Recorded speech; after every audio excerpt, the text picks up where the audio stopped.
If you've ever wanted to check your active Discord subscriptions, maybe to see what you're being billed for or just to keep track of your account, this tutorial will walk you through the process step by step.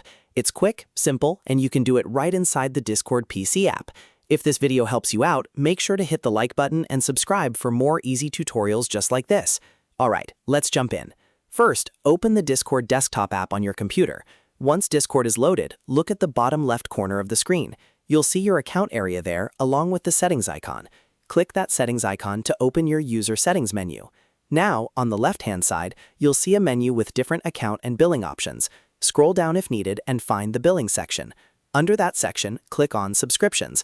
This is where Discord displays any active subscriptions connected to your account. If you have subscriptions, they will all be listed here in one place, so you can easily review what's active. From here, you can check the details and make sure everything looks correct. If you don't see anything listed, that usually means you don't currently have any active subscriptions on that account. And that's it. That's how you view Discord subscriptions on the PC app. If this tutorial was helpful, please give it a thumbs up. Subscribe for more Discord tips and tech tutorials, and I'll see you in the next video.